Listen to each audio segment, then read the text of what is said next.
कहानी नीरू की है। पंजाब की नीरू की शादी दिल्ली के राहुल से होती है। दिल्ली कितना बड़ा शहर है ना, लेकिन आप लोगों का घर तो बहुत छोटा है। हमारे पंजाब में तो ये बड़े बड़े घर होते हैं कि मजा ही आ जाता है। कोई बात नहीं नीरू, मैं भी तुम्हारे लिए बहुत बड़ा मकान बनाऊंगा बहुत जल्दी। नीरू के पिता जहाँ पंजाब के जाने माने व्यापारी थे, वहीं उसका पति राहुल दिल्ली में एक सिंपल नौकरी करता था। माँ, यहाँ तो घी मक्खन इतना महंगा है कि क्या बताऊं। मैं तो तरस ही जाती हूँ घी खाने के लिए। नीरू की माँ को ये सुनकर बहुत दुख होता है। मेरी बेटी को घी नसीब नहीं हो रहा है और ये बहू यहाँ बैठकर घी में शक्कर डाल रही है। देख वनिता, मैं साफ कह रही हूँ, इस घर में जितना घी आएगा उतना ही मेरी बेटी के घर दिल्ली भी जाएगा। अरे ये क्या बात होती है माँ जी? बेटी का उतना ही करो जो अच्छा लगे। अब क्या मायके से घी और मक्खन तक की सप्लाई करोगी आप? हाँ, मेरी बेटी किसी चीज को तरसे मुझसे बर्दाश्त नहीं होता। अब क्या था, नीरू के मायके में 2 किलो घी आता तो 2 किलो दिल्ली जाता नीरू के पास। एक दिन, माँ बड़ी गर्मी पड़ती है दिल्ली में। इस घर में तो एक ही एसी है और वो भी ड्राइंग रूम में। सारा परिवार एक ही कमरे में सोता है। हाँ बेटा, वो तो हर घर की कहानी है। यहाँ भी एक ही एसी है। अरे बिल इतना आता है कि क्या बोलूं। तभी वहां राकेश आ जाता है। माँ, थोड़ी देर में यहाँ कुछ प्लम्बर आएंगे मेरे कमरे में एसी लगाने। जरा ध्यान से लगवा देना ना माँ। ओए, ऐसे कैसे तेरे कमरे में एसी लगेगा?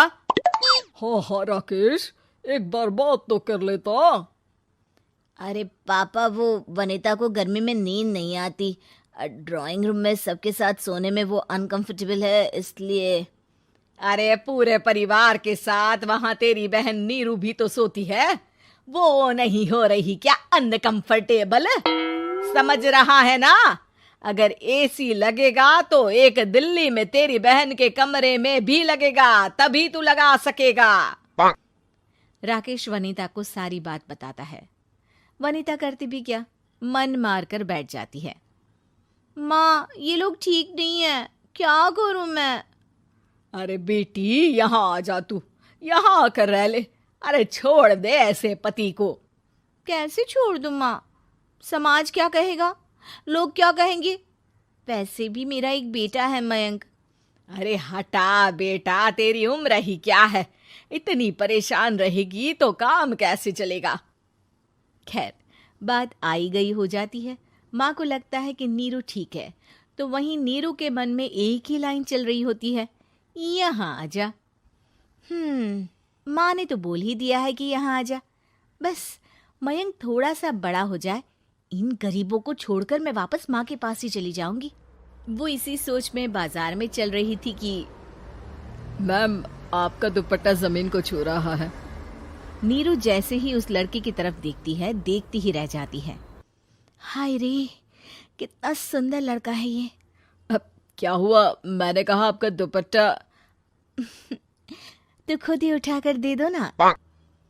लड़का समझ जाता है कि नीरू उस पर फिदा हो चुकी है। वो उससे उसका नंबर लेकर चला जाता है। अब क्या था, नीरू और रोहित में लगातार बातें होने लगती है। मैं हरियाणा का रहने वाला हूँ, यहाँ एक बड़ी कंपनी का मैनेजर हूँ। अच्छा, और कितने बच्चे हैं तुम्हारे? बच्चे? अरे मेरी तो शादी भी नहीं हुई है। तुम बताओ, शादी करोगी? नीरू शर्मा जाती है। अब लेकिन मैं तो पहले से ही शादीशुदा हूँ। मुझे फर्क नहीं पड़ता, बस तुम शादी कर लो, भाग चलते हैं। बहुत पैसे वाला हूँ मैं, हमेशा खुश रखूंगा तुम्हें। नीरू रोहित से मिलकर सारा प्लान बना लेती है और फिर एक दिन घर से भाग जाती है। दोनों शादी कर लेते हैं। शादी के बाद, क्या बात है नीरू, तुम्हें परेशान सा देखता हूँ, सब ठीक तो है ना? हाँ हाँ, सब ठीक है।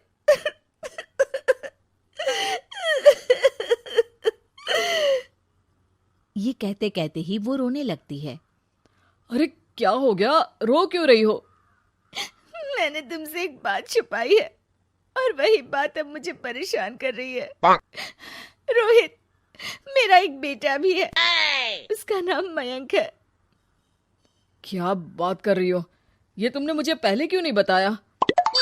देखो नीरू, मेरी माँ को मैंने ये नहीं बताया है कि तुम शादीशुदा हो। बच्चा मैं मैनेज नहीं कर पाऊंगा। नीरू को समझ में नहीं आता कि वो क्या करे।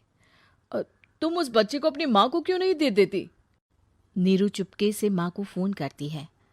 माँ, क्या मयंक को तुम रख सकती हो? बेटा, मैं राकेश के साथ बात करती हूँ। आखिर घर का बेटा वही है, जो वो बोलेगा। वैसे भी बेटा, तूने जो किया है ना, उसके बाद से पूरा घर तेरी बुराई कर रहा है। मैं भी अब किसी से तेरे लिए लड़ नहीं सकती।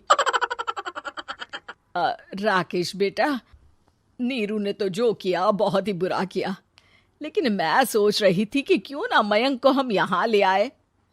तभी वनीता बोल पड़ती है। वाह जी, ऐसे कैसे यहाँ ले आए? यहाँ क्या भंडारा भरा है? और जिस बच्चे की माँ ने नहीं सोचा, उसके लिए हम क्यों सोचे? नीरू को एक बार तो अपने बच्चे के बारे में सोचना चाहिए था ना। अरे लेकिन तेरे पास भी तो लड़का नहीं है ना वनीता। माँ, वनीता ठीक बोल रही है। कल को वो बड़ा होकर इसी घर का हिस्सा मांगेगा तो हम क्या करेंगे? माँ कहती भी तो क्या, वो चुप रह जाती है। वहीं नीरू का पहला पति कहता है। माँ, अगर आज भी वो वापस आ जाए तो मैं उसे माफ कर दूंगा। बेटा, गरीबी चीज ही ऐसी है, क्या करेगा? तू तो अब मयंक का सोच। वो बेचारा तो बिना माँ का हो गया। मयंक के खातिर तू दूसरी शादी कर ले बेटा। लोगों के लाख समझाने के बाद नीरू के पहले पति की शादी रिद्धि से हो जाती है, जिसके पहले पति से 2 बच्चे होते हैं।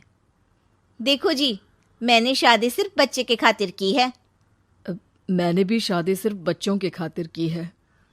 वहीं नीरू के दूसरे पति के मन में ये बात घर कर जाती है कि नीरू एक मासूम बच्चे को उसके खातिर छोड़ कर आई है। अब देखो नीरू, मुझे लगता है कि जो औरत अपनी कोख का बच्चा छोड़ सकती है, वो तो कुछ भी कर सकती है। कल को तुम्हें मुझसे अच्छा कोई मिल गया तो तुम तो मुझे भी बाय बाय कर दोगी ना। नीरू को अब उसका दूसरा पति ताने देना शुरू कर देता है। तंग आकर नीरू उसके यहाँ से भागकर अपने पहले पति के पास चली जाती है, लेकिन ससुराल में क्या लेने आई है नीरू, मयंक को? नहीं नहीं सासू माँ, मुझसे गलती हो गई, मुझे माफ कर दीजिए। नीरू, अब वक्त खत्म हो गया है, मेरी शादी हो चुकी है। तो छोड़ दो ना उसे, हमारा बच्चा है। मैं आपको अपनी माँ नहीं मानता, मेरी नहीं मान तो बात अच्छी है। नीरू मयंक की बात सुनकर समझ जाती है कि उसके पास अब न आसमान रहा ना ही जमीन।